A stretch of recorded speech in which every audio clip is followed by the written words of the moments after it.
Hi there, I am Brad Huffines. I'm an instructor of public information. I have worked for FEMA's Emergency Management Institute now for about 24 years. I've been teaching the Integrated Emergency Management course there and public information during and surrounding disasters, response and recovery. And I've also been teaching the Advanced Public Information course since the course was redone. In fact, I was part of the revision and coming up with a lot of the scenarios and a lot of the techniques in teaching this course. I've also been an instructor for the Advanced Public Information course for CSTI, now since CSTI began teaching it just a few years ago. And I wanted to share with you this symposium that I created for the state of California for the JESS, JIC, and virtual JIC applications during this COVID outbreak, and why you are already the expert. And that's what I'm here to try to explain to you is right now in these times when you may not necessarily know the message, you may not necessarily know what you need to say or how to be relevant. What I'm here to do is have a conversation with you about relevance. Right now, more than any other time in your careers, we have an opportunity to prove to those who we work for and for the customers that we serve why public information officers are relevant. And this is a phenomenal opportunity to, almost as if we're evangelists, to prove ourselves on a day-to-day basis in being relevant to our customers, as right now there's so many things that they're feeling. Let's face it, all of this is new. I wanted to explain to you that neither a president nor a governor nor a mayor or a county commissioner, police chief, fire chief, all the people that are in charge of trying to work through these issues, nobody signed up for this. You didn't sign up for this. I didn't sign up for this. So keeping that in mind, we are all going through this really for the first time in our lifetimes, if not for the first time in the history of our country. And right now, what I'm here to tell you is if you take this opportunity as a public information officer, as a communications director, as someone that is trying to sort out all the things happening behind us in government and sort it out for our customers so they can grasp more what's going on, you can help to allay their fears, bring them into voluntary actions instead of authoritative actions. We'll talk about that in just a couple of minutes, and help them to have a hope, because you're the public information officer that then takes the wheels of government and makes it more personable to the customers that we serve. So that's why I say that in this Joint Information System, Joint Information Center and Virtual Joint Information Center, you're already the expert. I learned early in my television career, I was a broadcast meteorologist for 27 years. I learned early in my career that what makes you an expert sometimes is simply that you know one more fact about a subject than anyone else watching. And when I finally understood that, and understood that we're the because we have more information than the people that are seeking the information, that makes us all experts. So coming from a position of expertise, coming from a position of stability, trust, hope, and compassion, coming out of a place where we can reach into people's lives and really make a difference right now, as this, some people call it a lockdown, it's a quarantine, it's a shelter at home, whatever the governments are calling it around the state of California, heck, around the nation. It is our responsibility, in fact, I think our opportunity, to really have our agencies, the departments that we serve, the departments that we represent, the figureheads in these departments that we represent, have them shine like no time before, because we are trying to make relevance of the situation, relevance of the information that we have, relevance of our expertise in our communities, how we know our communities better than anybody else, how we know our departments better than anybody else, whether you've been trained or not, you've been through classes after classes or not. I'm about to give you enough information that I believe you can step into this world with a more confident ability to act and make decisions and ask the questions of the people that you work for than you did before you started watching this. The last thing I want to say before I really start is this. Please don't let this be one of those videos that runs, you take a phone call and the video still runs, or someone walks into your office, whether it's a home office or an office at work, and you let the video run. I would ask that you pay attention to the next few minutes, look at the slides, take some notes, because I can promise you that some of the things that you will find on this presentation, some of these things that you will find, you'll be able to think, wow, I'm an experienced person. I've been doing this for years and I haven't thought about it that way. Or if you are not experienced, you haven't been through the training that's offered through the state of California or through FEMA or other agencies, I promise you'll have enough information to step into what you're doing more organized, feeling a lot more essential, and the ability to be more relevant to what you're doing tomorrow than what you did today. So here are our objectives in this symposium. One is to define our new roles while staying in our lanes. That's real important. Obviously, in a public information setting, we know how important it is to stay in our lane. We'll talk about that. To define humanitarian versus authoritarian and why the difference between those two, the difference defines the PIO. Right now we have lots of state agencies, local agencies that are being tasked to keep people off the streets or keep people from public places. You've seen the videos on YouTube and on Facebook and on TikTok and on Instagram and in Snapchat and all the other places that our customers are talking with each other and sharing things with each other.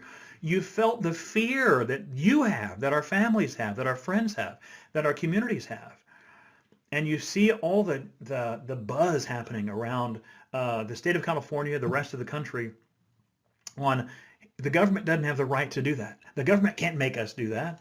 That's the authoritarian perspective that a lot of our customers have.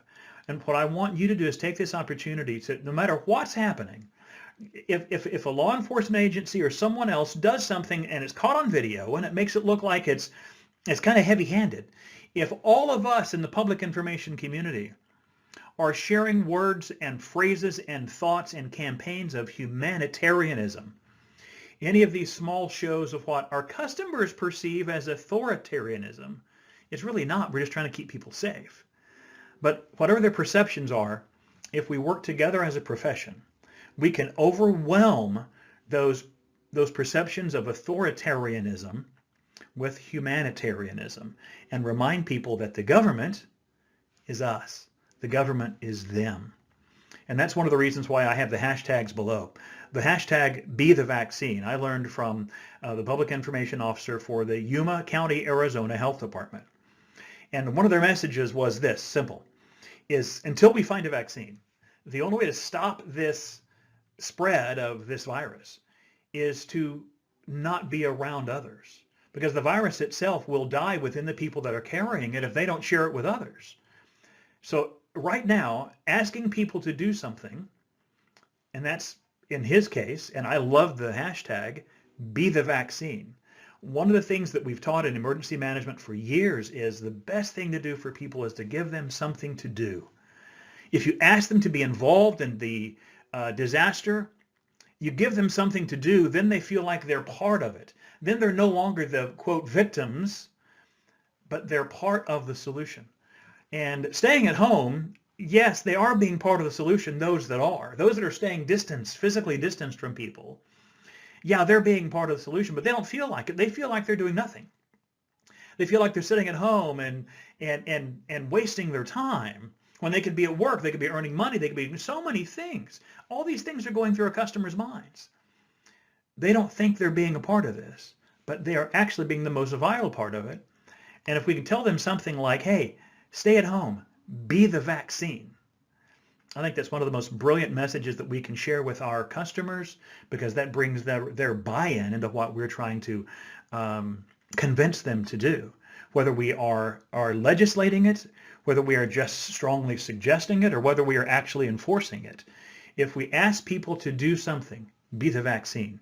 I think over time, as that message overcomes and overwhelms the authoritarian-looking perceptional things that our customers are seeing, then that makes them understand that they're being a part of it. We're asking them to do something.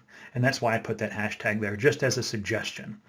I'm going to define what a GIS is, what a JIC is, and what a functional virtual JIC is.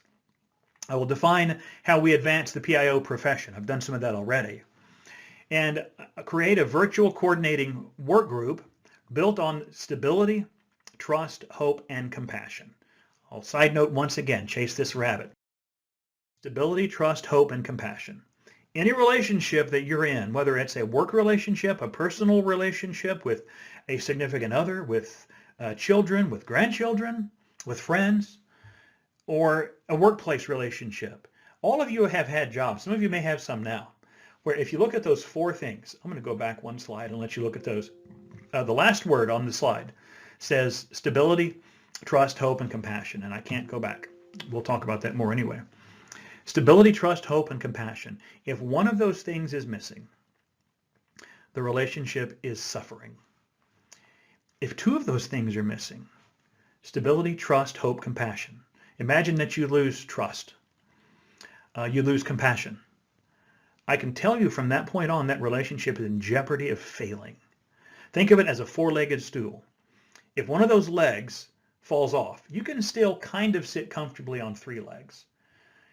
If a second leg falls off, now you're working to balance on two legs. Stability, trust, compassion disappear. Now all you're sitting on is hope. And that one leg, if you're teetering on that one leg, eventually you have to relax and it will collapse.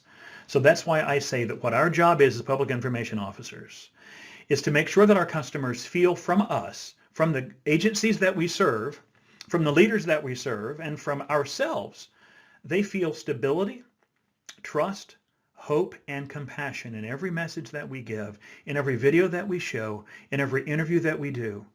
Because if they feel like you are representing the agencies that are showing them stability, trust, hope, and compassion, then you can lead them virtually anywhere you want to lead them. And they will follow you, willingly follow you.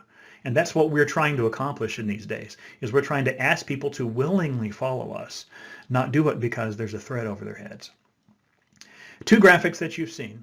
Or that you see in front of you. If you've taken the Advanced Public Information course, even the basic course, you may have seen the one on the left, the communication strategy. We call this the communication wheel.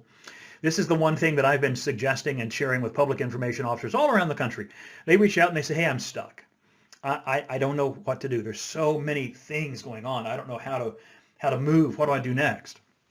My answer to them is almost always, run the wheel. Write down what issue you're facing. Write down your list of issues. 1, 2, 3, 4, 5, 10.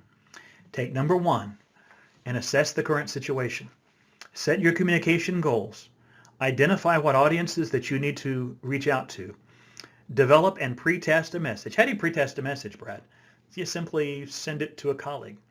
Let another colleague look at it to make sure that what you're trying to say is actually what these words say. After that message has been pre-tested and probably tweaked a little bit, then you select your channels. Where does this need to go? Does this need to go to the commercial media? Does it need to go into the social medium? Do we need to put it on billboards? Do we need to put it on road signs? Do we need to post it up on in public locations? Do we need to hang it on at the fire stations and tell people they can find it there, or the community centers, churches, whatever you think of as the channel that this need to go in, then write those down. So you have your situation, you have your goals. What's a goal? Those who have taken the Advanced Public Information course, you know it's a SMART objective, right? You would need to develop those SMART objectives. I'm not going to teach that here. You identify the audience, and that will tell you what your messages need to say. That will show you where the channels are. You develop the action plan. Who's going to do this? How many people do I need to make this work and push this out the door? Then you develop and pre-test the materials. The messages are one thing. The materials are the next thing. Then as you push them out there and you're implementing it and you're evaluating how people are responding to it, you watch the media, how the media is handling it. You watch social media, how people are talking about your message. And then in some cases, you have to modify it. Because even though you've pre-tested both the message and the materials, you look and see how people are using it. They may not understand exactly what you thought you were telling them. So then you go back to assessing that situation, and then you run the wheel again. And that's how to handle a list of 10 things that you're worried about for your community. Because right now, the biggest thing that we face in our communities is fear. I'll talk about that more in just a minute. Then anyone that's been through emergency management courses, ICS, EOC, anything, you've seen this planning P. You've seen it there. I'm not going to talk about it necessarily. You have the incident, then the notification, and it starts going up the chain, and you run that planning wheel. That's happening in our emergency operations centers. It's happening in our health departments. That's happening in our department heads' offices. That's happening in the unified command meetings that they're having. Hopefully, a lot of you are being invited into those unified command meetings or the IC meetings or the things where you know public information needs to be present in. And by the way, if you see a meeting that you think you need to be a part of, this is the time to make yourself relevant. This is the time to tell your boss, I need to be in this meeting, because if in almost no other event in the history of this country, public messaging will drive our success. It's not fire trucks, police officers, police cars, human beings on the street telling people what to do. It's us. We are the driving force behind how our country is going to respond to this viral pandemic. We're the ones that need to be in these meetings. Make yourselves relevant. Plan on these meetings. Know what you're going to say. Invite yourselves in. Knock on the door and say, I need to be in this meeting. I need to hear what you guys are talking about so I can understand, as I'm setting my communications goals, what are your goals? Because my goals are the same as yours. I have to know them. I have to understand these conversations happening and into these meetings like you never have before. Those who have or haven't had incident command training, ICS training, all the numbers, ICS, it's basically relatively simple, and it can be boiled down to these three things. Everyone goes home, make it go away, and manage the resources. That's basic ICS training. So ICS is that standardized on-scene, or in many cases off-scene, all-hazard incident management concept that allows the users to adopt this organizational structure that matches the complexities of the incidents. In this case, obviously, we're seeing a heavy presence and leadership and guidance from our state and local health departments. They're the agency that's pretty much running the incident command in this whole structure. So in this case, it's going to be mostly the health departments around the country. It permits seamless integration of responders from all jurisdictions. It means that when the state of California says we do this, then they're filtering it down to the counties. Counties are filtering it into the municipalities. And everyone's kind of on the same sheet of music. And it can be used for any types of incidents, of any type, any scope, any complexity. And this one probably has the greatest scope and complexity of any of disaster response in the history of our country. So where does the public information fit in?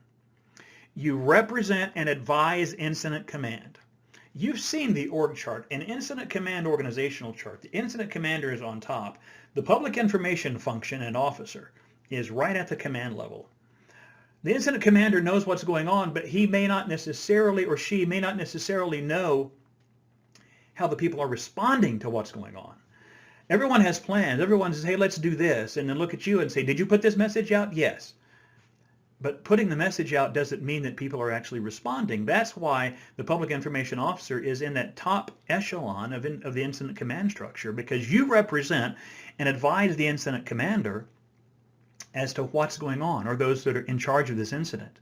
Because then that helps you to suggest changes in the message, because you've sat in all the meetings, to be able to properly influence your customers to act the way that you're asking them to act. You see the difference? Telling them to act some way and asking them to act, because you are already understanding how they're thinking, what they're doing, where they're going, what their temptations are, and how to overcome their temptations to act in a way that you don't want them to act. And that's what you need to be telling those who are in charge of the incident, whether you're a public information officer, a communications director at a state or governor's level, whether you're at a county level, a mayor, a councilman, a county commissioner, whatever it is, you're the one that has your finger on the pulse of the people. You manage the on-scene media and off-scene media and public inquiries. You work with the audiences and partners. Partners, what's a partner? A partner is a local television station, for instance, local print media, national print media, international print media, for goodness sake. You're coordinating with them what the message is. And since as we'll talk about in a minute, you're working with each other, no matter who these people are talking to, they're getting the same message from public information officer to public information officer, jurisdiction to jurisdiction, because you're working successfully in a joint information system and in this case, probably a virtual Joint Information Center. You realize the Joint Information System is an everyday function. Before this thing began, every single one of you watching this video, every single one of you were already in a Joint Information System, whether you knew it or not.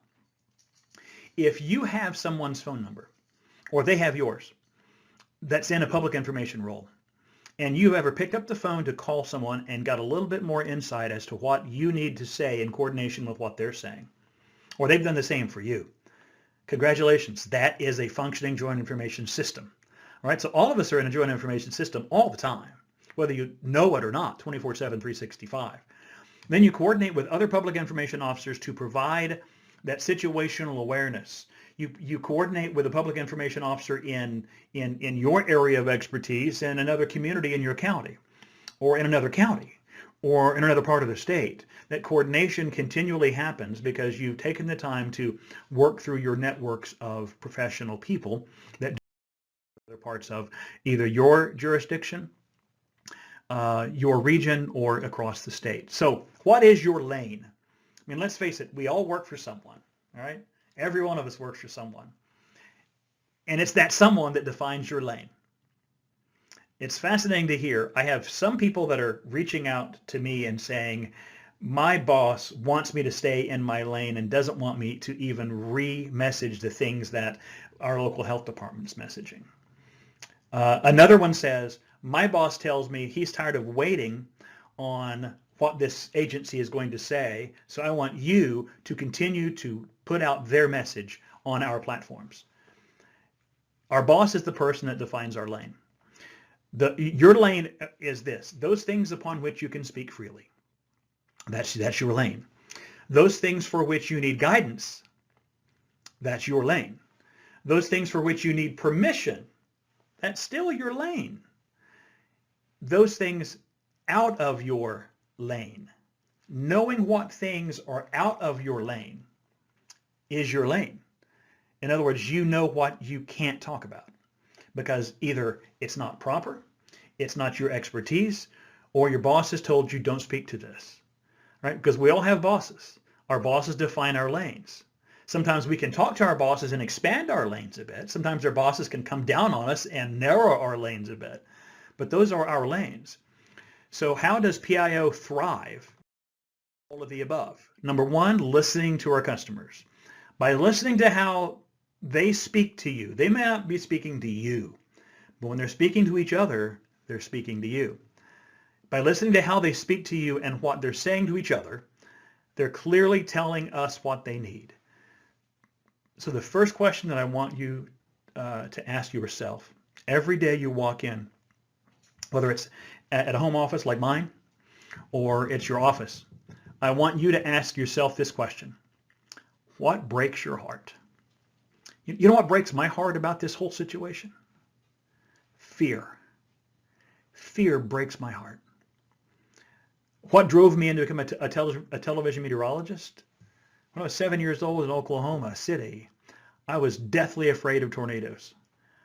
My fear was beyond comprehension, folks. But what I did to overcome that fear was allow myself to be filled with information.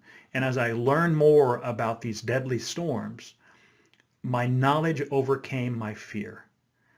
How do you allay the fears of the people that are in your community? You give them knowledge. Knowledge allays fear. So what breaks your heart, number one? What breaks your heart? Mine is fear. Number two, what frustrates you? What are they saying to you, about you, or to each other that's frustrating you? You look at it and you say, I can't believe they're saying that. What frustrates you? Write it down. What breaks your heart? Write it down. What are they getting wrong? What are they reading your messages and maybe taking a thought that you had, a marketing slogan that you had, and they're misunderstanding it, they're misinterpreting it? What are they getting wrong? Write it down. And then what is your agency's opportunity? This is how you can become relevant to that person who's running the incident in your community. What is your agency's opportunity? How can you advance the cause of the incident commander? That's what we're to do. Incident commander has their goals. Our job is to support those goals. What is your agency's opportunity once you learn what breaks your heart, what's frustrating you, what are they getting wrong, what are our customers getting wrong, and what is our opportunity to help overcome that? So write these things down, or as a former now deceased public information external affairs instructor for FEMA taught me and many others over the years, take notes. All right, take notes. Look at this slide, take notes. As you're taking notes, then you're discovering the commonalities. In our communities, there are groups and subgroups that are unique to you. All right, I'll say that again. In our communities, there are groups and subgroups that are unique to your community. But what is not unique is that everyone has groups and subgroups. They may not be your groups and they may not be your subgroups, but what is unique is that, or what's not unique is everyone has groups and subgroups. You know, you've seen the phrase, you may have seen a meme, it's kind of funny. It says, just remember, you're unique, different, special. There's no one like you, just like everyone else. That's what we have in common. All of us have in common the differences in groups and subgroups. But what we have in common is that we all have to have strategies to reach those groups and subgroups that we can learn from each other. How are you reaching your subgroups and the groups in your community? Oh, I never thought about that. That's how I'll do it then. Here's one way that we're finding that works. Let me share it with you. That's how we overcome this. We discover our commonalities. And discussing our commonalities and our differences, we begin to define our team and our common challenges in the profession of PIO. All of us have a common challenge right now. That's one of the things that makes this pandemic very unique. All of us have common challenges. I still think the biggest challenge is helping people overcome their fear. There's a financial fear. There's fear of the virus. There's fear of what's the world going to look like after this is over. Is my business or my workplace or my boss going to offer me that job back? Are they going to eventually, or are they going to keep me in the position because there are tax breaks? And then as soon as they get the tax breaks and as soon as they live out the time and they start their business, are they still going to lay me off? You understand that the fear is huge. So why do we need multiple PIOs? Number one, finding those commonalities. We're comparing our relevance.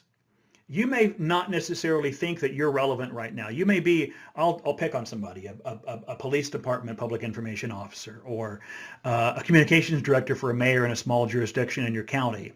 You may not necessarily find that you feel relevant, but by connecting with other public information officers and working with them, you will help them to define their relevance. You will help make yourself relevant by understanding, how did you become relevant in this? Oh, you thought of this campaign. That's beautiful. Let me take this to my boss. Let me take this to my IC and make that work in our community. We're discovering competing priorities.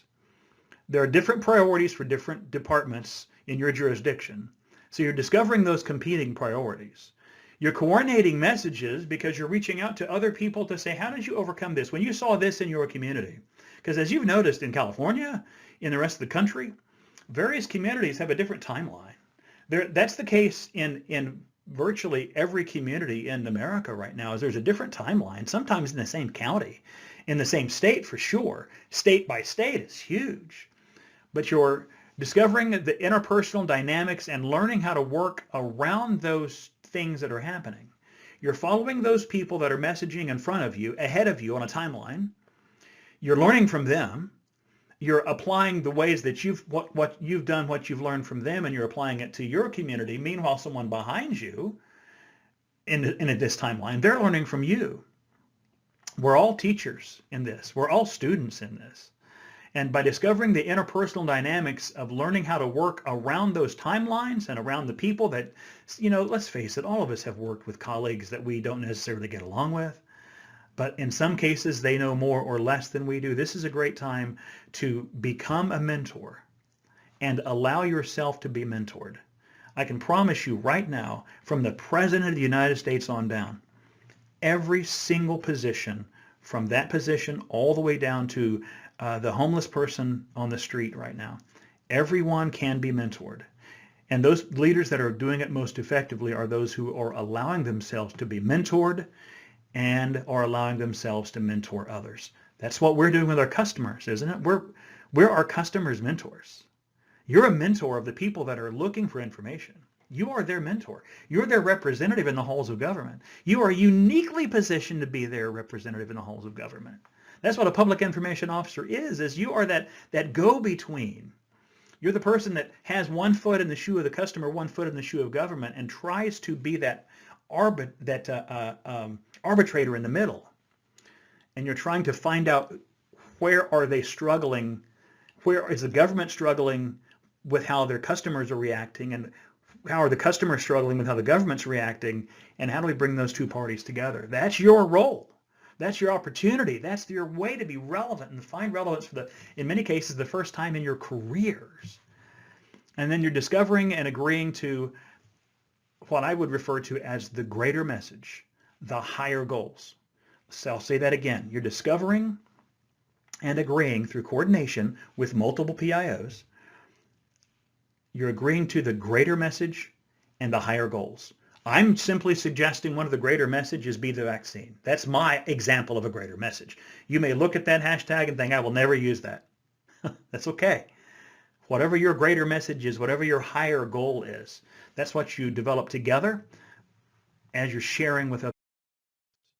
So discovering our fears. I thought of this as I was putting this presentation together. This is my quote. Fear is caused not by the reality of an event, but in a vacuum of the unknown. Fear is caused not by the reality of an event, but in a vacuum of the unknown. Think about those things of which you have been fearful of in your life. Were you scared because of the reality? How many times did you go through something? I'll pick on something, from my childhood. Get on a roller coaster. I'm scared to death of getting motion sick. All right, get on a roller coaster. Survive the roller coaster. Get off and say, it wasn't that bad. Because fear was caused by not the reality of the event, but in the vacuum of the unknown. So what is our job to do? Our job is to fill that vacuum. Our job is to fill that vacuum with information. When there are no answers, information is the answer. When there are no answers, information is the answer. It may not necessarily be information specifically related to that particular fear, but it's information. If you're giving people information, and all of us are on board on this, all of us have gotten the buy-in from those people that we work for, from our bosses, to be a part of the greater message, be a part of that higher message, the greater standard that we're trying to have. If you're giving them information, and they're getting information everywhere they turn, they're getting it here on television, they're getting it here on the radio, they're getting it here in Facebook or social media, they're seeing your TikTok video. I don't understand TikTok yet. Some of you do. You love it. Some people love it. Whatever it is, use it. Give them information. It may not necessarily be specifically related to that specific fear, but giving them any information will help to allay those fears, because we're filling the vacuum. Surrounding people with official, vetted, and relevant information allays fear. That has never changed. It's never been different. Surrounding people with official, vetted, and relevant information allays fear. And then do not leave people to discover information for themselves. Because I don't understand this, and I'm sure there are some people watching. There may be some critical incident stress management psychologists looking on that can explain this. I don't know why it is. People are looking for fear. People are looking to be scared. I don't get it. I swear I don't get it. But have there been times in your life if you've lived a life where you've had a lot of stress? I have. Most of it self-imposed stress. All of it almost self-imposed stress. Not all of it, most of it. You ever gotten to a point where things are peaceful? You find yourself in a place of peace. And then what you start worrying about is, I'm missing something. I shouldn't be at peace right now. So you create that fear yourself when you're in a good place. I've done that before. So do not leave people to discover information for themselves, because I'm one of them, people are always looking for fear. They're looking to be scared. I don't get it, man. That's what information does, is it keeps them from finding those things that make them fearful. So in agency autonomy, every PIO has a boss. We've talked about that. Every boss has priorities. Every boss has priorities. All right. Some of your bosses are running for election. Some of them have their job in jeopardy. Some of them are interim directors and they're wanting to keep their directorship. They're wanting to be appointed to that directorship. Some of them may be changing and wanting to get into another position. Some bosses, I know of 2 or 3 now that from some public information officers that I've been dealing with, their boss is running for a state house or a national house seat. Every boss has their priorities. You can stay true to their priorities and answer the fears of your customer if you're strategizing and using the wheel. If you're using that wheel that I showed you, you can roll the video back and look at that wheel. You can stay true to their priorities and answer to the fears of your customer by giving them information. So how do you get everyone working toward the same goal? Government and there are always competing priorities. Always. You're going to have one agency competing with another agency in the same community. You're going to have one agency competing with another agency in a different community. You're going to have agencies at the state level competing with local agencies. You're going to get agencies at the state saying, I don't want them to say this, I want them to say this. And the local agencies say, no, we're going to say this. There's always competing priorities. How do you handle conflicting or competing priorities at the height of an incident, which we are pretty much at right now? We're at the height of this incident. In the field as part of the Joint Information System, and in coordinating with the Joint Information Center, whether it's physical or virtual, how do you handle competing priorities? And that is with messaging coordination. Similar messages, many voices. Applying the larger message to your lane through coordination, through coordinating with other public information officers, coordinating with the bosses, coordinating with the people in the meetings that I have asked you to knock on the door and ask yourself in. You're learning what their larger message is. You're learning how you can use your lane to apply that message through your department. Your coordinating magnifies the key messages because you may have slightly different ways of saying the same key message. You may have 6 PIOs in a community saying the same thing in different words, but that coordination is magnifying the key message. One place, one public information officer, one department may have great infographics. Another has great ways to write, characters in a tweet with 280 characters. Another may have a boss that gets on camera and just brings tears to your eyes in how well they bring that message out. But it's all coordinated messages because you're coordinating with each other, because you're helping your bosses to understand how other people are coordinating this same message. So the key message repetition achieves the main goal of stability, trust, hope, and compassion.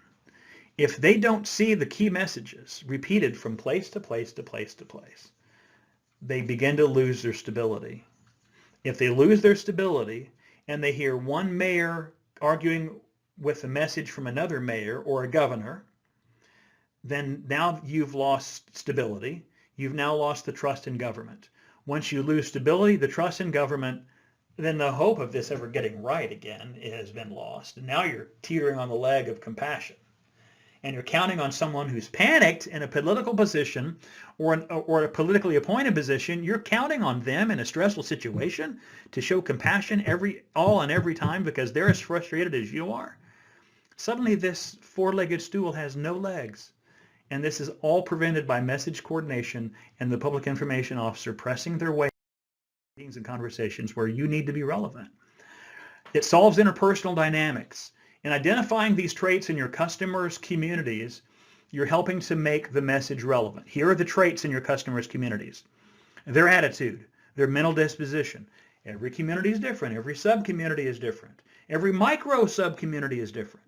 You're learning their attitude by following what they're doing on social media, by listening, by taking their phone calls, by listening to the calls into 211 or whatever your information line that you've established. You're reading those reports every time they come out.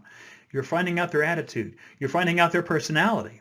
What are they reacting to negatively? What are they getting angry about? What are they accepting? And how are they responding to those messages? The personality and the traits, the characteristics, and their behaviors. By understanding their character, which are qualities that make up a person, you're able to look at how they're talking to each other to determine their character. You may find some subgroups that have no character whatsoever. That's okay. I'm not meaning that everyone's going to have the same character. But knowing that they may not be displaying the character that you want them to display helps you to try to change your message to that group or subgroup. And you're doing this by bouncing it off of other PIOs. By their habits, how they act, it's an act performed without conscious thought is a habit. A lot of folks, their habits, go out and walk the dog, go to the park, whatever it is. That's a habit. They do it every day. If you're asking them not to do that habit, you have to know what their habits are first and then have an intelligent, reasoned conversation with them as to why they need to change their habits. And then, of course, culture. In the state of California, not unlike a lot of states in the country, but California specifically has so many cultures, countless cultures. And in your communities, you have to understand how those cultures react to various messages that are sent to them in various ways that you're asking them to do it. And that's the groups and the subgroups, because you can say one thing to one culture in one specific attitude, and they will immediately snap to it. You can say something to another culture with the same attitude, the same words, and they will immediately be offended. You have to understand what that culture. So working as a group solves the interpersonal dynamics and allows you to discuss the attitude, personality, character, habits of your customers. So you're developing an objective-driven communication strategy, a SMART objective. I'm not going to explain this. Those who've been through the Advanced Public Information Officer course, through CSTI, or through FEMA, you know what a SMART objective is. If you don't, you can stop the video, Google SMART objective, and you can look at it. It's specific, measurable, achievable, realistic, and timely. They may use different words for some of these letters, but it's specific, measurable, achievable, realistic, and timely. That's a SMART objective.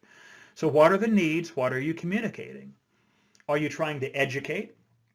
Are you trying to persuade? Or are you simply trying to tell people that they have to do something? There are times that you need to just put out a blank call to action. Hey, do this. No more time to talk, do this. There are times when you need to persuade them. Hey, as a favor to me, would you please do this? Because you found me to be a source of stability, trust, hope, and compassion in your life. Since I am this, my agency is this, can you do me a favor? Could you act this way? That's persuasion. Education is, here's the education, here's how we do it, here's the outcomes, here's the possible outcomes, and here's why we're asking you to do this. There are times for education, there are times for persuasion, there are times for call to action. And those are part of a SMART objective that you take into an IC meeting.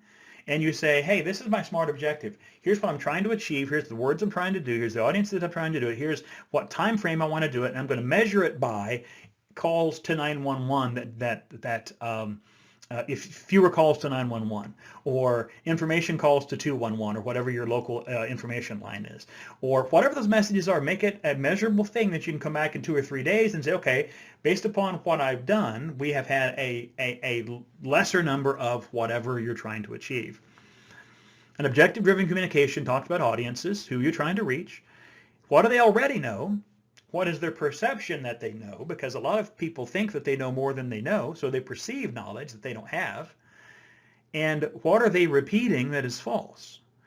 And by knowing your customers and speaking to other public information officers and other communications professionals, you're hearing that from community to community. Because if one community is spreading all this false information, it may be a community in California, it may be a community in your jurisdiction, it may be a community somewhere in Iowa.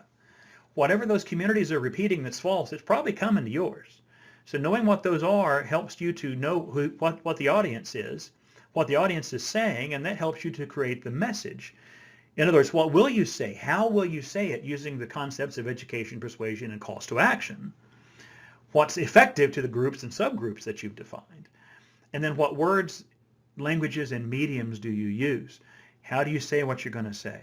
How many languages do you need to have it translated into through the different channels and the mediums that you're going to push them through? That's the objective communication strategy. So what is a JIS? What is a JIC? The Joint Information System, we talked about it a bit, is the method of operating during an incident. Any incident, blue sky day, there's a Joint Information System happening right now. Joint Information Center is usually when the Emergency Operations Center ramps up in your jurisdiction. The Joint Information Center is ramping up. It's the central location to facilitate the JIS, all right, the Joint Information System. However, When you're told that you can't gather in a room together, you can't work together, you got to be 6 feet apart. Anyone ever work in a joint information system or a center or an EOC where the chairs are 6 feet apart? They don't exist, all right? So we're all working in these environments where we have virtual emergency operations centers. We have virtual meetings with our unified command, virtual council meetings, virtual joint information centers. I can tell you right now, there is no training available on how to build a virtual joint information center. There's not. You're making it up as you go. Remember the first slide? The very first slide that I put up says GIS, JIC, and virtual JIC. And then it said, why you are already the expert. Let me explain that to you.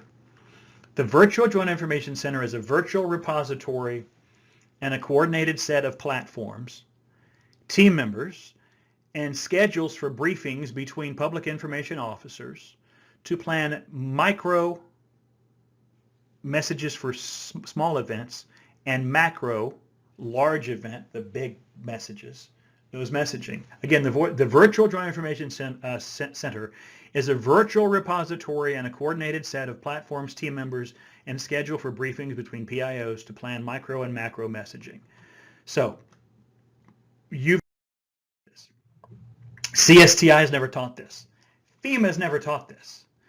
Here's the benefits of the GIS. The GIS, Joint Information System, facilitates coordination. In other words, you got people's phone numbers on your phone. You can call right now and ask them the question. All right? They have your number, whether they're PIOs or other people. That's the system. It ensures timely, accurate, accessible, and consistent messaging. It allows participating organizations to retain their autonomy and responsibilities. You're sitting at your desk in your department, or you're at home representing that department. You still have that autonomy. And if you're a PIO, you're in a GIS already. You may or may not be aware of it all the time, 24/7, 365. The benefits of a JIC center is it provides a central location to facilitate the operation of the Joint Information System, where instead of calling someone, you can call across the room and say, hey, I have this question. Have you ever dealt with this before? Or you walk into a room and say, by the way, I'm terrible at writing, but I'm great at making infographics. Someone else says, I can't do artwork to save my life. I'm a great leader. I can't write. Another person says, I am the best writer you've ever seen in your life. But as people know me, they kind of know that I'm the Ernest Hemingway of emails.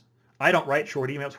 Whenever I edit an email to make it shorter, it's still War and Peace length. All right? I'm not a good short writer. I'm a good prose writer. I guess I would be the blog guy. All right? Someone else would be the tweeter. Someone else would be maybe the video person that puts out the fascinating video on YouTube or Instagram or Facebook or TikTok or Snapchat or whatever platforms your customers are using. So the JIC provides that central place where you can yell across the room and ask for questions. Now, the problem is we can't do that, right? Because we are physical distancing. The JIC, however, whether it's virtual or in person, enhances information coordination, reduces misinformation, and maximizes the resources. So the benefits of a virtual JIC is this. All right, this is the first time you will hear this training. Why? Because I made it up myself last night. Literally. I made this stuff up because there is no training on a virtual JIC. There's no training that's out there. And the training that I'm about to give you is you're going to go through it and say, you mean you're leaving it up to me? And my answer is yes, I'm leaving it up to you.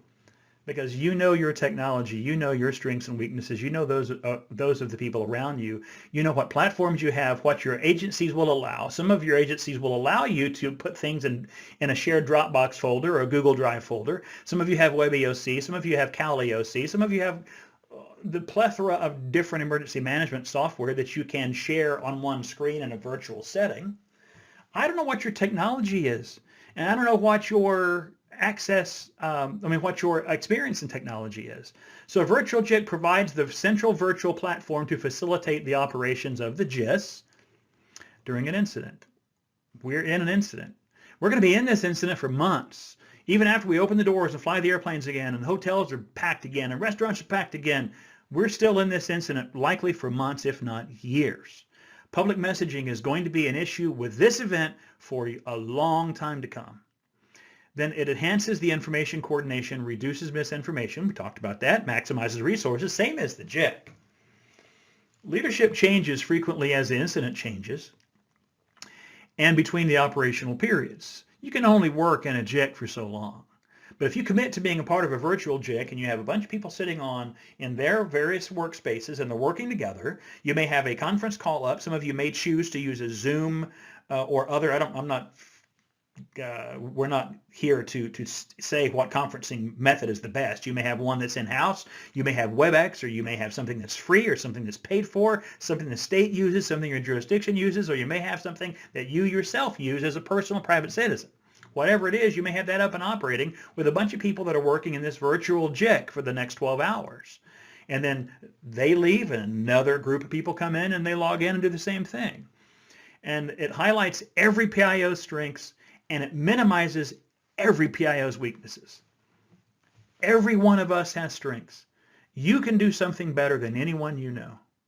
I can do some things better than anyone I know.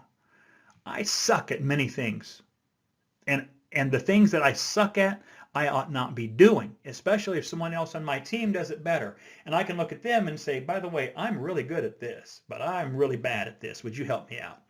That's the purpose of a JIC. And a virtual JIC is you're allowing others in this same setting that you have advanced yourself. So how is a JIS and a JIC or a VJIC different? The Joint Information System is the method. Okay, the Joint Information Center or the Virtual Joint Information Center, I have it misspelled there, that should say virtual, not vitriol, is the central location and platform to facilitate the operation of the JIS, the Joint Information System. The JIS is the concept, the JIC or the virtual JIC is the actual implementation of that concept. So how does the JIS and the JIC or VJIC work together? Everyday PIO work supports the JIS. The VJIC or the JIC supports the JIS when messaging commonalities and mutual goals are identified. Is this not the best opportunity in your careers? I'm being dead serious here.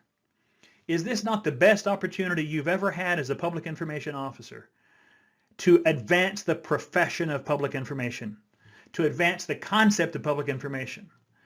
This virtual JIC system and the Joint Information System that we're in now, because we have such commonalities in messaging and such mutual goals across jurisdictions, across counties, across states, this is when you have had the first real opportunity as a profession, people, to shine and to lead your community and to be that person that you may never get the physical credit, you may never get the badge, you may never get the promotion. But what you've done is you've led your community because you have worked with other information professionals to make sure that all of your communities are advancing at the same rate, pace, and direction.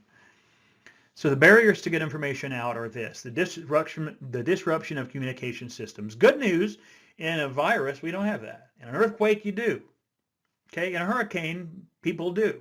In a wildfire, it disrupts communication systems. In this viral pandemic, we don't have a communication system problem.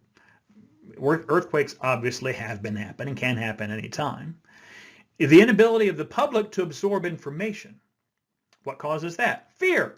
Fear causes them to have the anatomical inability to understand what you're saying. Fight or flight. If you don't know what fight or flight is, pause this video, open up a Google window and look up fight or flight. Read how people react. Read how physiology happens.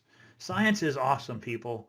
Read how the physiology happens in fight or flight and understand, whoa, now I know why when we put out messaging and people are scared, why they don't do what we do or why they can't understand what we're saying, because they're scared. Their brains are mush because they can't help it. All right, that's the inability of the public to absorb information. Or there's so much coming at them from so many different ways, official and unofficial, your brain can only take so much. You can only handle so much before you say either, I'm going with what I know and I'm done, or you overload, and that overload causes you more panic and fear, and that causes you to have another inability to absorb more information. So the barriers are communication system disruption, the inability of our customers to absorb information, in some cases, not enough information or information that's not timely. Thank you, Facebook. Please share this piece of this video with people on Facebook, please. I want the ability to look at my timeline as it comes in real time.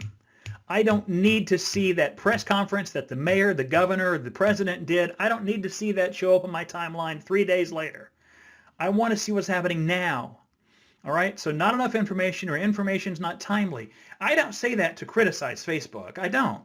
I say that to say these are where people are going. They're looking to these platforms for information, and you've seen the governor of California, you've seen mayors of different cities and congressmen and congressmen and women. You've seen so many people change their tune in days and weeks. You know, one day it's safe to go on the streets. 2 days later, don't go on the streets. One day, come to California, everything is cool. The next day, stop the airplanes. Everyone's having to change. If one of those messages shows up 2 days later on someone's timeline, and they're going to read it and they're going to say, oh, wait a minute, I thought, well, heck, I'll just do this. You understand how that timely information that's not happening on people's timelines is really going to cause their confusion. So how do you lead through that? You continue with messages to push them to another source that you know that you control the timeliness of that source. Always give them links. Always give them links. Always give them links. Always give them links to places where they can go. And keep that link that you give them, keep that link consistent on the same page, and you're the one that controls information on that link. That's how to overcome these timeline problems that some of the social media and platforms have. Uncoordinating communications from multiple sources. That's another barrier to getting information out. Uncoordinated communication. One public information function says this, one county commissioner comes out and says something entirely different. It's going to happen. All right, it's going to happen. You can't prevent that from happening, but you have to know that it's coming so that as you are overwhelming people with good, consistent information from the profession of public information officers, those individual rogue renegades that want to make a name for themselves at the wrong time or the right time for their political careers, they're going to be overwhelmed by this massive force of accurate, consistent information. It's a tidal wave coming toward the shoreline in slow motion. That's what we're in charge of. That's what we're trying to create. The incorrect perceptions of the government's role. We talked about that in authoritarianism versus humanitarianism. We have an opportunity to, when you see a piece of, I saw 2 from California the past 2 days, and I look at it and say, oh, what were they thinking? Oh, people in North Dakota are talking about California again. People in Florida are talking about California again. People in California talking about Florida again. Whatever that is, you're going to see those things come out because they have an incorrect perception of the government's role. Someone is going to take an edict from a mayor or a commissioner or a governor, and they're going to use their authority to physically detain someone's abilities to do what they think they have the right to do. All right? Then our customers now have an incorrect perception of the government's role. The role wasn't, and the intent was never ever to be authoritative. The intent was safety. So that's what we have an opportunity to do, is let people understand, hey, when these bad things pop up, and they will, you're going to see videos, all right? They're going to pop up. They're going to call out you and your agency. You have the ability to then go right back to motives. Our motives are stability, trust, hope, and compassion. Our motives are life and life safety. Our motives are stability and peace and calm. And there it is, hashtag be the vaccine. That's our motive. No matter what you see that pops up, if the tidal wave of motive is the right information coming toward the shoreline as a tidal wave, all these little pop-ups are just going to get overwhelmed by this big giant wave of good information. You see where I'm going with this? So false information being shared between customers, that's a barrier. We have to know what that false information is.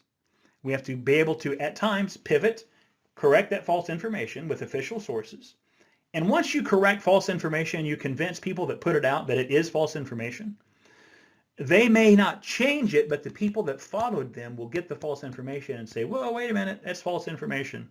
This big tidal wave of good information I'm seeing will overcome that little bit of false information that pops up. I'll call those sharks in the ocean. All right, you see this, you've seen video of big tidal waves or big waves coming toward and a shark swimming through this big tidal wave. That's what false information is. If the wave is big enough, the shark will just fly through and be gone. Okay? So the challenge of multiple audiences, the PIO must keep all of these audiences informed. The news media, or what I refer to as the commercial medium, Leadership, obviously. How many of you have gotten whacked on the head because you didn't keep leadership involved in a communications chain? And even someone that you didn't even, I don't work for you. Why are you yelling at me for not telling you? Well, apparently I must work for you now. Whatever. All of us have had that experience. Uh, Personnel, people that work for your agency, work for your government, and the public, and that's the social medium. The PIOs must keep all of these audiences. You can't do that by yourself. You need the coordination. You need the joint information system working through the virtual JIC that you support based upon your network of PIOs. So how does the joint information system meet these challenges? The joint information system facilitates the coordination and integration of public information. The joint information system facilitates the coordination, sharing of the messages, the integration, taking that sharing and putting it into one pot and filtering it out, and then the dissemination of that public information when it goes out in the priority messages. So it's across organizations and jurisdictions. It's among all levels of government and non-government entities. Of course, we can't forget our tribal partners in this entire massive information, because I can promise you what's happening in your communities is also happening in the tribal communities, even though those that are the most remote and those that don't normally want your help. I still make those people part of your joint information system and the virtual joint information center, because they're going to give you insight within the walls of their reservation or their people more than you'll ever yourself, looking at any other ways into that specific community. So triggers for the virtual Joint Information Center activation. Number one, the Emergency Management Assistance Compact, EMAC. That's mutual aid. All right. Once states start asking for mutual aid, counties, you need to have a virtual JIC going on, because lots of information needs to be listened to from the public and disseminated out to our customers.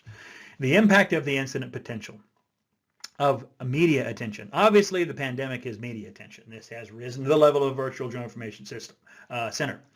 The duration of the incident. This is going to be taking place for a long time. If you're not in a JIC or a virtual JIC right now, you need to have already developed one, and or you need to find one to be a part of, because the duration of this incident is going to be huge. Response recovery is going to take years from this event. This virtual Joint Information Center, and eventually then it will become the Joint Information System, which is almost virtual in its definition, will be running on this for years. Tie in. If you don't have something that you can tie into, start it yourself. And then the activation of the EOC. There are so many EOCs around the country, around the state, that are activated right now. They just may not be doing it in one virtual center that they have developed to do such things. Some of them are. I mean, all of them have people in them. So what does a JIS or virtual JIC look like? This depends on many things. It depends upon the agency's history of working together. You may create a JIC or a virtual JIC, and you want to invite this agency, and they ain't going to show up. It's going to happen. You just have to work around that problem. Have a liaison between that agency's information flow and the JICs and the virtual JIC. The available technology during various phases of an incident, that will depend on how that virtual JIC will look like. The technological expertise of those PIO participants. You may have someone show up to work in a virtual JIC, and they don't know where the Windows button is on their computer. You may have then the people who are, you know who you are, you Apple users. God, you people. You have people that have high technological capabilities and people that have low or no technological capabilities. You need to work together to figure those things out. And then the educational expertise of the PIO participants. In this situation, around this state and around the rest of the country, there are people that are assigned PIO roles. They're getting paid as a PIO, whatever that pay scale is, and they have zero training. A lot of you have zero training, and that's okay. That's okay. I'm going to tell you, that's okay. You can do everything I've talked about with zero training. Later we'll talk about the training, but you can do what I'm talking about with zero training. But the educational expertise of the PIO participants really does define what a virtual JIC or a JIS is going to look like. So the types of JICs, of course, the incident, virtual, a satellite. When you have a large-scale incident, you have one main JIC, and you have several satellite JICs. You may have a state JIC up and running, which you do, and then several local JICs up and running, or local local virtual JICs. There are area JICs, support JICs, national JICs. We're talking about mostly the virtual JIC, that scalable, flexible, and functional system of a virtual JIC. So the role of the PIO remains the same, regardless of the size of the incident. This is that, all right? These are the three things. This is why everyone on this watching this video can do this. Every single person can do this, whether you're trained or untrained. Getting the right information to the right people at the right time so they can make the right decisions. Remember, we're trying to educate, persuade, and sometimes call to action. It's best to educate and persuade. It's best not to have to deal with call to action all the time. Educate, persuade. That's getting the right information to the right people at the right time so they can make the right decisions. Number one. Number two, support the incident commander's priorities. If a PIO has not supported the incident commander's priorities, then the PIO ought not be at that table. Number three, continue to develop and reestablish those four things we talked about: stability, trust, hope, and compassion. This is it. All right, this is the slide that I want you to take home with you. This is the one to screenshot and send to your friends and your colleagues, your neighbors and your families. And this is the one, getting the right information to the right people at the right time so they can make the right decisions. Support whatever the incident commander's priorities are and or your boss's priorities. And continue to develop and reestablish stability, trust, hope, and compassion. In a situation like this where you have such a long fuse pandemic, and all the issues that are here and coming and rising and falling, and then they're going to ebb and flow back and forth. You're going to lose pieces of that. You're going to lose pieces of stability or trust or hope, compassion at times. And what you're trying to do is be aware of what the sea change is so you know what you need to do to keep those four legs on the ground. That's what the PIO is. So the JIC location, I won't talk about necessarily, because the JIC location right now is whatever computer you're sitting on looking at this. That's the location, that's your chair in the JIC right now because you're in a virtual JIC. And if you haven't been invited to one, start one or invite yourself into one. So getting the information to the public, the National Incident Management System describes the ongoing cycle that involves four steps: gathering, verifying, coordinating, disseminating. We all do it as PIOs.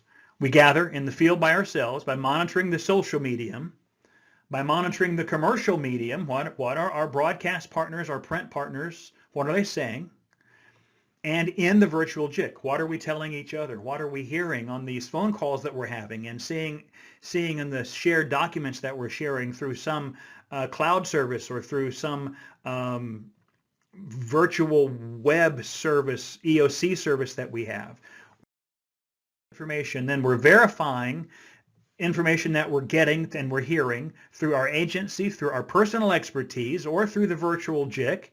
Because you can sit in a virtual JIC and have various people on various phones or various places and various computers and chat rooms, whatever you want to do. Facebook groups, a private Facebook group. If your IT people will allow that, you can do that. You're posing the questions. You're asking them, hey, does this verify? Does this check out? And someone you may not know, someone else may not know, but there may be someone else that looks at that and says, I think I know how to verify that for you. Give me a minute. They'll check it out, come back. Yes, that's correct. Or no, that is so far wrong that that's incorrect, and you can do virtual JIC. You coordinate through the virtual JIC by sharing information, sharing false information. That's as important as sharing good information, folks. Is what are you noticing out there that's false? Because there's a ton. Oh, Lord of mercy, there is so much bad information happening right now around the country that it's just scary and it's sad and it's causing more fear. So share that false information around your colleagues and with your department heads. You determine the image issues. This really is important: stability, trust, hope, compassion. Your agency has an image issue because someone showed up at the wrong time at the wrong place with a cell phone and posted that video somewhere, and now it's viral, and now you got an image issue. Remember that an image issue is also like a shark swimming through the tidal wave. It will pass if the tidal wave remains consistent. Finding imaging solutions within your agency. How are you going to what image do you want your agency to portray, as part of your message, as part of the big message. What image do you want your agency to portray? You may be in finance, and there may be a really cool something happening, someone in finance, some accountant, some bean counter somewhere, all right? They're sitting there doing something unique. Take a picture of it. Take a video. Ask them, how are you handling this? How are you handling, you're the people that handle our tax money. How are you dealing with this? How's our funding doing? What are your fears, and how are you overcoming your fears? Sharing those imaging solutions with your virtual JIC. Share those things that you're finding within your communities and you're trying to put out across the commercial and social mediums to say, hey, this is one of the ways that we helped determine our image issues. We showed this person doing this. It doesn't necessarily have to be virus related. Show people that work for the government, for your jurisdiction, for your agency, show them doing nice, cool things of service, funny things, sad things, overcoming things. Whatever it is, allow your agency to touch people. Humanitarianism versus authoritarianism. Make your humanitarian. Then you disseminate. Each of you have your own channels, your own media contacts, your own social media outlets and platforms, your own social media outlet platform expertise, and your own contacts. In general, your own contacts in the community. Each of you will use these existing outlets once you have brought this information, you've gathered it, you've verified it, you've gone through as a virtual JIC to what your messaging is, and now you're disseminating it. You're once again going back to your desk at your computer and your phone, and you're disseminating it through your channels. And if the same information is being done by 5, 10, 15, 20 other PIOs, then suddenly we've created that tidal wave that I've been talking about. Okay? Even when the messaging is similar, each of you will use the existing outlets even when the message is similar or achieving the same goal. Every day our job is to add to that day's tidal wave of good information.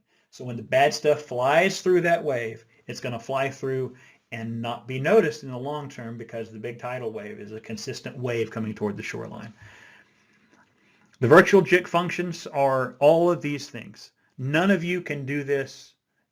None of you are experts in all of these. None of you, not a one of you. That's why I want you to work as a virtual joint information center to have this conversation. When you get on the virtual JIC chat, Facebook group, phone call, webinar, conference call, whatever it is, analyze who can do what well. Analyze who can firm up your weaknesses and how your strengths can firm up others' weaknesses. And these are the functions: the media relations, analysis, research and writing, field operations, social media, the social medium, special events and projects, infographics and campaigns, be the vaccine, type hashtag work, whatever those things are, broadcast, photo, video. Some of you do that tremendously well. Others of you don't. Administration of the virtual JIC, the administration of who needs what when. The lead virtual PIO manages the virtual JIC, likely one per shift. It reports to and advises the incident commander and or their bosses, provides overall direction, recommends and develops the strategy for the group on a day-to-day basis, obtains approval for releases. Basically, it's the lead PIO, the lead virtual PIO, who then talks to the commander, to the person that's leading the incident and say, okay, this is the information we want to ask of you. We want to ask permission to put this kind of stuff out all the time without ever having to show you the first message. This is the kind of stuff that we may run past you to see if you may want to change some words. And this is the type of information that we will bring to you, put it on your desk, and ask you to craft the message. This stuff that I put on your desk is vital. This can't wait. This other stuff, I need to negotiate with you what we can put out automatically, what you just want to have eyes on versus what you want to write and or do the interviews yourself. That's what a lead virtual PIO is doing, and that's what they may be asking you to go ask your bosses as well. Obtains that approval, conducts the Joint Information System and Joint Information Center briefings. Lead PIO, whether it's in a JIC or a virtual JIC, does not micromanage, but supports and coordinates. The multiple roles in a JIC: you have a responsibility to your agency. Number one, Your lane is always your lane. But if you have time, you've put out your stuff that you need to do, you can then assist others with their responsibilities in the JIC. You do not abdicate your daily role, but may be required to serve in research and writing, media analysis, other functions.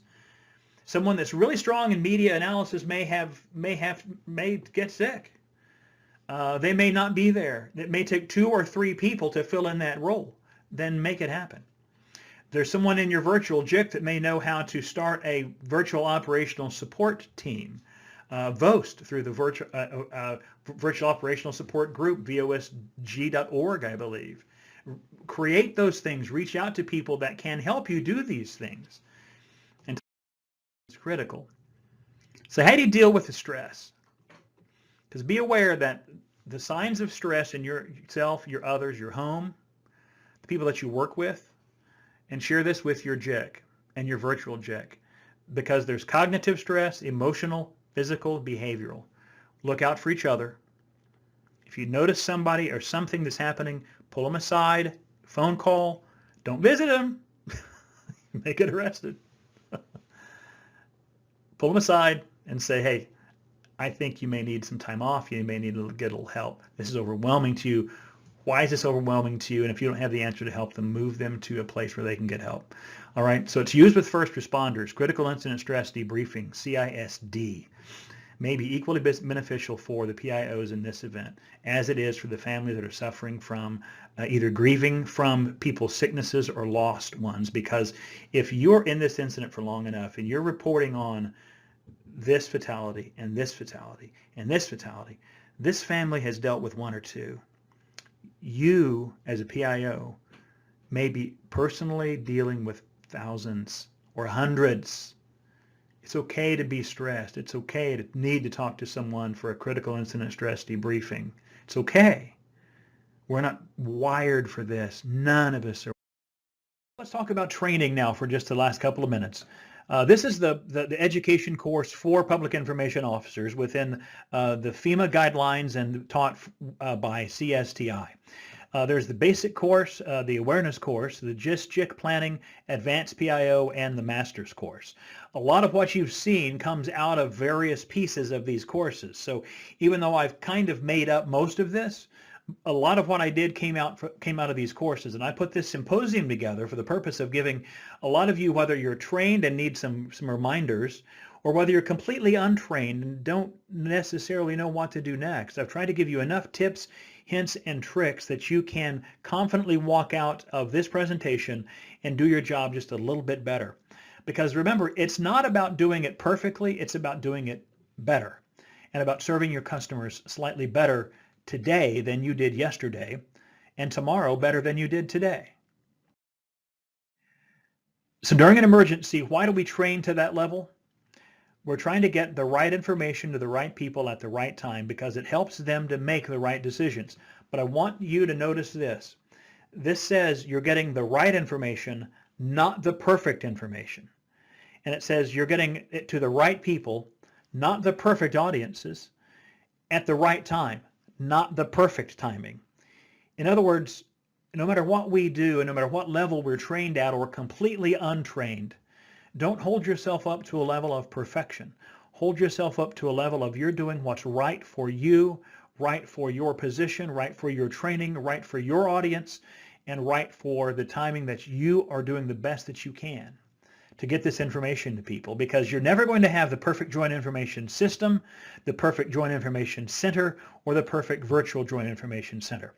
Give yourself the grace to not be perfect, but give yourself the grace to go back and look at this symposium again, find those things that you took notes on, go back to that, listen to it, share this video with some of your colleagues, let them watch the same video, discuss the things that I've said. You may come to some points where you completely disagree with me, and that's okay. I'm not looking for all of you to take everything that I said to heart. I'm not standing on a spiritual mountain proclaiming the truth that you must follow. I'm trying to give you some tools to think and talk with each other and improve what we're doing for our customers. But this is my contact information. I'm Brad Huffines. I'm the contract instructor of public information for the California Specialized Training Institute from the California Office of Emergency Services. A lot of this comes from FEMA courses. I'm also an instructor for the past 24 years for FEMA's Emergency Management Institute for the Federal Emergency Management Agency. If you have any questions, if you need support, if you need a shoulder to cry on, I've talked to a lot of folks, some of whom have been in tears.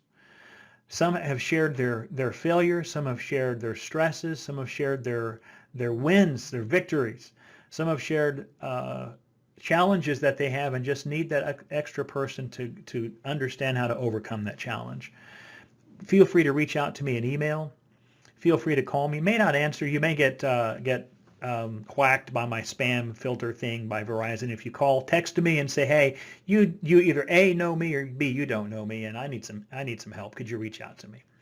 That's what the instructors are here for. That's what I'm here for. That's what other instructors at CSTI, other instructors who've taught for FEMA ZMI, we're all here to take your calls, to take your questions, to help you think through the situations. I want to make sure you know that I'm available to you. And if I can't find the answers, I can help you find the answers, help you find the answers through yourself or through other people that I could reach out to or have you reach out to them. Or if nothing else, I'm a listening ear that you can express your frustrations. We may not be able to solve your challenges, but by gosh, we can talk about them, make them feel like they're a lot less overwhelming. All of us are facing fear in these times. This piece of instruction, this symposium, was created to support exactly what I taught in this symposium. It's the information that fills the vacuum that causes fear. A lot of you have, whether you're experienced and are just overwhelmed, or inexperienced and don't even know where to start, or you're doing the best you can. This was to help to allay your fear and to remind you that whatever level you're at and whatever agency you're serving, you now have more information to be less fearful, to do your job, and to serve your public, and to make sure that working together as a community of public information officers, we're advancing the cause and the profession of PIO. We're making ourselves more relevant than ever, not just to our customers, but also to our bosses and our agencies, and in general, the concept of government by itself, which will then serve our customers with stability, trust, hope, and compassion as we walk through this pandemic together. Thank you very much for your time.